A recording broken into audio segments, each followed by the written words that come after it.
Alright, everybody, you just tuned into Random Radio. Welcome to another episode of Just Ask, the podcast where you ask the questions and we give you the answers.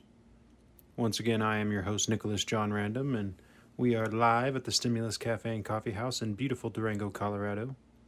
Today's question comes from Tyler in Illinois. So, Tyler's question for us today is, what is critical race theory? This subject, CRT, has been in the news a lot over the last few years, and he doesn't know exactly what it is. He can't get a straight answer, and so he figured he'd just ask. So that's what we're going to talk about today, guys. We're going to talk about critical race theory, or CRT. Now, CRT's been around. I mean, the subject has been around for 40 years. The reality of the situation is it's been around for as long as American history has been here. But we're just going to explain a little bit just so everybody kind of is on the same page with this. The thing about it is, this subject in particular, I try to be a neutral party in most of the things that I talk about. This one, you really can't be a neutral party. It's pretty cut and dry. Unless you're a bonehead or an idiot or a racist person, it's pretty cut and dry as to what the scenario is and how we should all act when it comes to critical race theory. But the world likes to keep everybody divided, so I'm just going to say this particular podcast is going to be a lot of just me ranting, just going to be a lot of random rambling. So if you're not ready for that kind of thing, I suggest you find a next one. So CRT, critical race theory. Where do we start with this? So let's just go with a basic principle. So CRT, or critical race theory, is a theory. That's a bad word. It's not a theory. It's an idea. It's the idea that basically, since the United States was formed, in particular the United States, now it does apply to other countries, but we have a big ego in America, so we have a tendency to only think CRT applies to the United States. Basically, the idea is, since the founding of the country, there have been policies and laws put into place and systems for educational systems and things like that put into place to segregate white people from black people and other cultures, but mostly black people. And the thing about it is, the obvious statement here is that critical race theory is true. It's a fact. It's obvious. It is very factual that we have had laws and rules and segregation and all this kind of stuff. That is 100% a fact. Like, those things happened. We had slavery for a long time, and then after slavery, we slowly started to give black people laws, and then we had Jim Crow laws where we had segregation all throughout the country and things like that. That's just a fact. It's a fact of history. You can't argue that point. So the whole critical race theory thing is kind of strange that it's a topic of discussion at this point, because we all know that racism was real. Hopefully it's slowly going away. I do personally, despite what they will tell you in the news, I do personally believe that racism is slowly, each year, diminishing a little bit. There is absolutely a lot of racism in the world still, to this day. There's a lot of horrible racist people out there.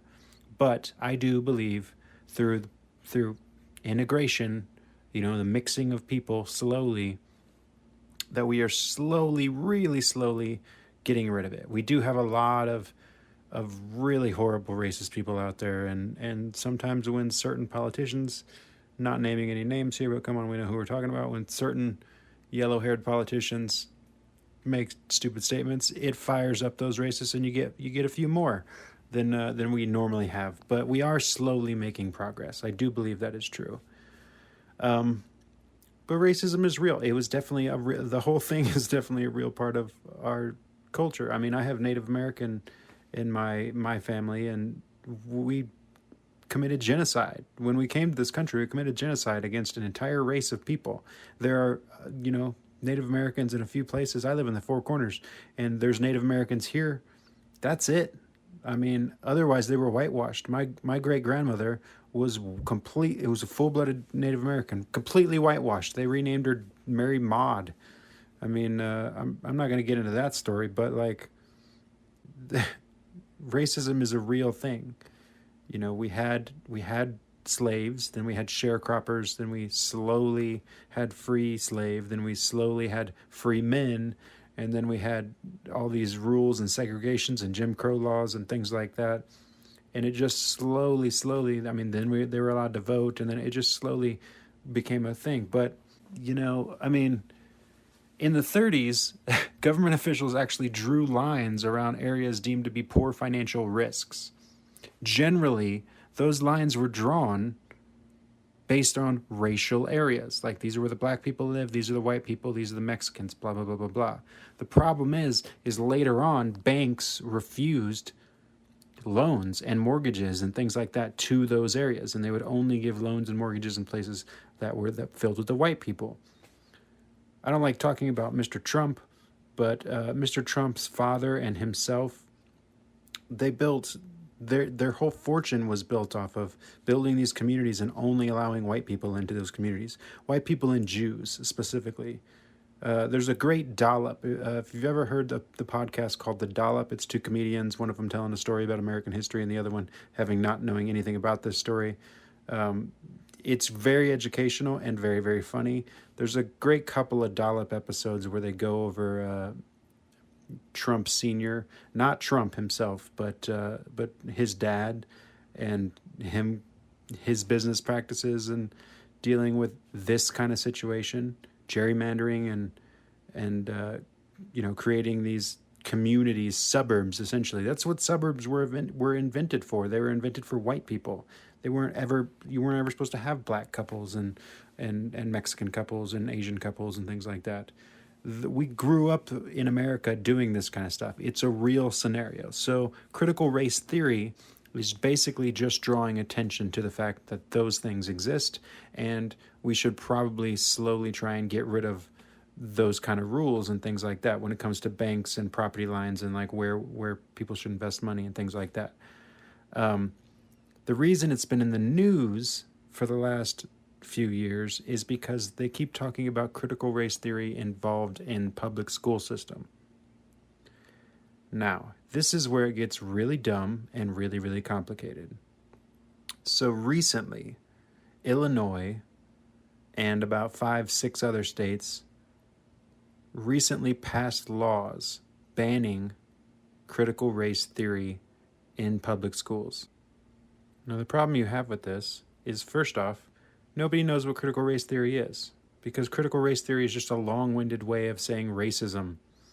It's just a long-winded way of saying racist policies that were put in place over the years that we need to get rid of. But they give it this crafty name, critical race theory, to make you have no idea what the hell you're talking about.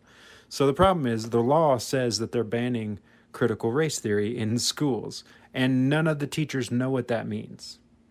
It leaves it completely up to interpretation of the school boards, the individual school boards all across these states. This is a big problem, because when you leave things really vague like that and you leave it up in the air, you end up with some schools that don't know what it is, but are like, okay, that means we can't teach about racism. Okay, all those books about the Trail of Tears, get rid of them. All those books about the Underground Railroad, get rid of them. All those books about, like, and it completely wipes out that, because they don't know what the heck critical race theory is and they don't know what it means. They have no idea. So they're just guessing and saying, oh, anything that has questionable, anything that we think might be talking about racism, let's just get rid of that. It's freaking ridiculous. It makes no sense whatsoever, and nobody knows what to do about it. Right now, we have schools that have banned critical race theory, and teachers don't know what to do. They don't know what they're allowed to teach and what they're not allowed to teach. Also, this is ridiculous. I get the concept that schools, obviously have to have some sort of oversight with things that they teach. But for the most part, I think educators should be allowed to teach pretty much anything, unless it's, completely insane. Like, obviously, I think you should have to submit a syllabus for review of what you want to teach children. So that, like, if the history teacher comes up and is like, hey, I want to teach about Hitler and all the stuff that went on with Germany and World War I and World War II and all that kind of stuff. And I want to make sure that everybody knows that Hitler was a really cool guy. Okay, then we got a problem.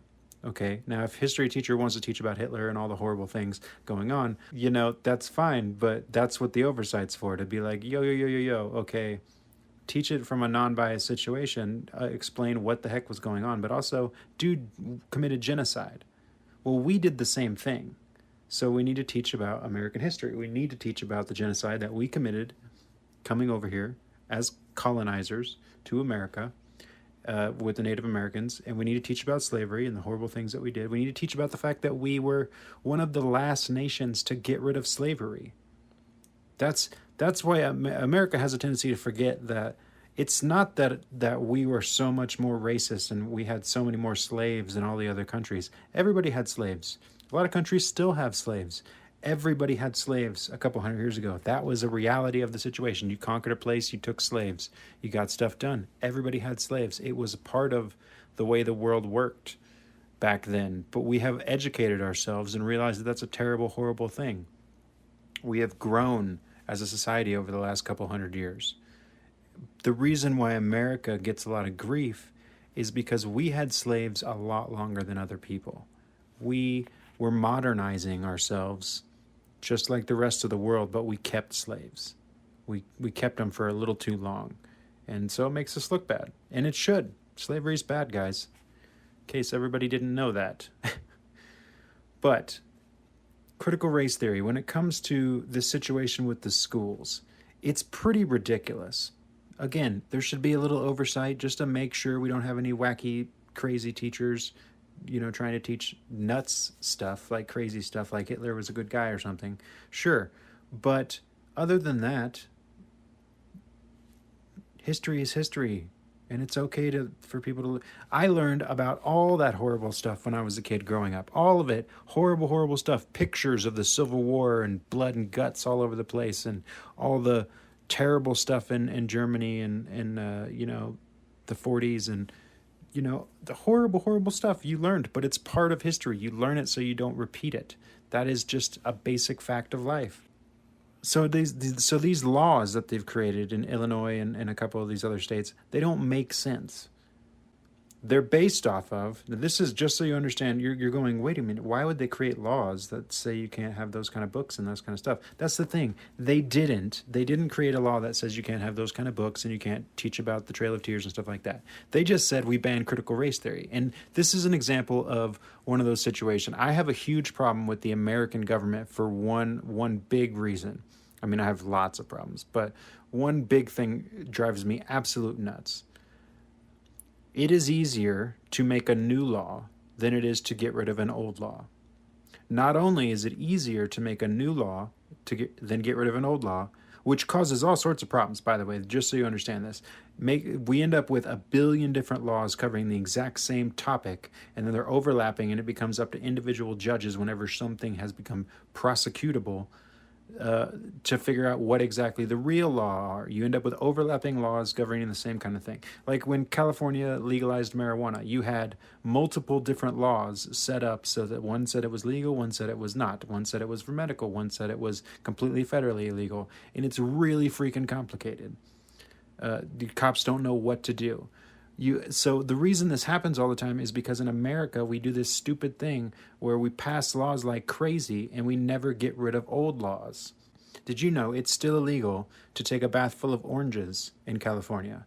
Because one guy a really long time ago had a citrus allergy and passed away that way. Some crazy guy went and was like, oh my gosh, we got to make sure nobody does this. Let's pass a law. It's illegal to take a bath full of oranges in California. Still a law. Still technically a law. It's still technically illegal. Now, nobody's going to prosecute me for that because it's an old crazy law, but that's the point. There's still hundreds and hundreds of laws everywhere in the United States that govern stupid stuff that we didn't know any better. They're just old, out-of-date laws that exist that they just never got rid of because it's easier to just keep passing new ones instead of getting rid of the old ones. The other thing is, you don't get your name written down on a law if you're getting rid of it. If you write a new, shiny new law, you get to put your name on it. Oh, that was Smith. Smith over there passed that law in 1972. Uh-huh. That's right. I helped pass that law. My name is John Smith, and I helped pass this law in 1972. It's got my name written right on there. You don't get that if you demolish a law, if you get rid of a law. There's no name written down. It's ridiculous. It's a problem we have in America is everybody is egotistical. Politicians are egotistical. They want their names on stuff. So we keep making new stupid laws instead of getting rid of old dumb laws. But this is the thing. This is an example of that situation right here, where they passed a law in Illinois and 5 other states saying that critical race theory should not be in the educational system, without having any idea really what critical race theory was, or explaining exactly how that law works or what they encompass in critical race theory, because they saw it as this. The reality is, a bunch of racist guys who happen to also be politicians looked at it and they said, well, this means that they're trying to say that white people are bad. White people are bad, and we need to do things to raise up black people. So we got to ban that. We don't want everybody to think white people are really bad people and all white people are racist, even though we're kind of racist ourselves, the ones passing this law. But we don't want everybody to think that white people are bad. White people aren't bad. White people are good. We don't want people to think that white people are bad. And if you say that all this stuff is caused by bad white people, then slavery and the Trail of Tears and stuff like that, well, then everybody's just going to hate white people and think that white people are bad. That is the reason they passed this law, because they thought a bunch of racist idiot guys who were lawmakers decided that critical race theory meant not that racism was real whenever the country was coming up, and those laws are still in place because we don't get rid of old laws. No, they thought what it meant was we're going to teach everybody in schools and kids growing up that white people are bad and they did horrible, horrible, horrible things, and you should never trust a white guy because all white people are racist. That's not true. That's a gross exaggeration, and it's one of those things that it's just ridiculous. The entire concept is dumb as hell. But because of that, they've got all these ramifications where, like I said, teachers don't know what they can bring into the school. They don't know what they can teach. Everything has to be looked over, and they pick anything out that has anything to do with racism, and it's ridiculous. And you're literally removing education from children, removing knowledge of the past from kids. You have to have that stuff in school. You have to teach about this stuff because it really happened and it was true. We are not our forefathers. We are not those people. And this idea that you can remove things from history that you're teaching children just so that, I don't know, so you can save face, like you have to give your kids more credit than that. Your kids aren't going to read this stuff and say, man, my daddy, who is a white guy, is a really messed up guy because 300 years ago, white people were doing this, or because 200 years ago, white people were doing this, or because 100 years ago, white people were doing this. There's a dissociation. Like, your dad is not the guy that passed those laws. And if he is, well, then you're probably racist. But, like, they are factual things. Critical race theory is just trying to teach people that those things happen, those things still exist, that those laws, it's just trying to draw attention to some of those laws, those gerrymandering laws when it comes to votes and things like that. There's still areas that banks won't give loans because they're minority based and things like that. They still exist. These things still exist. Nobody's trying to give anybody a leg up either. This is just trying to draw attention to the fact that those laws were created because of racism, and they still exist. A lot of them still exist because exactly what I just said. It is a lot easier for lawmakers, easier and they want to, create new laws than it is to get rid of old ones. So they don't. And systems are built on top of systems. That's just how the world works. Everything is built on a foundation of something that was older. That's generally how things work. And when it comes to our culture and our society and where our suburbs are and where our cities are and where, our everything is, it's the same thing. You build upon what used to be. I live in a town called Durango, Colorado.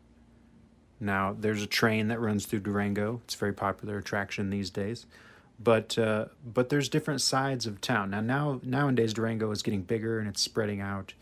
But the old school town, of which there is a downtown with a suburbia to the east, And to the west is the river, and then there's a north side of town. And you cross some railroad tracks, and then there's a north side of town. Now, from what I've been told about the history of this town, the north side of town used to be essentially the other side of the tracks. Now, if you know anything about the legitimate meaning of the other side of the tracks, that's where the minorities lived. That was not the nice part of town. It's not that way anymore, but there's definitely remnants. You can definitely see, like downtown or the south part of town, the part below the train tracks on the south part of town is definitely the nicer part of town. They have the nicer parks, they have the nicer buildings. All the money is there because it's downtown Durango. Even the suburbia off to the east those are nice houses, $1 million houses, $800,000 houses, and things like that. You go the farther north you go, the less expensive stuff becomes. The smaller the amount of businesses are. The businesses are slightly more, I'm not going to use the word ghetto because this is beautiful Colorado, but they're just not as fancy. They're not as nice. It's just, that's just how it is, because systems are built on top of systems and built on top of systems. So even though it's been years and years and years and years and years since that was the wrong side of the tracks, it's now a flourishing part of Durango. Durango High School is on that side. Even though it's been many years, decades since it was that, there's still the remnants of that situation. It still exists. And that is all that critical race theory is talking about. It's just trying to draw attention to the fact that there were things that were built with racism in mind, and our country grew with those systems. And a lot of them stayed into place. New laws that helped us, modernize and try and integrate more definitely came about. Of course they did. But a lot of old segregation laws definitely stayed in place. And systems stayed in place. And they still exist. And that's all critical race theory is trying to teach. But it's been in the news a lot lately because some states have gotten rid of it in schools, and people are really confused about that, as rightfully they should be, because it doesn't make any sense. None of it makes any sense.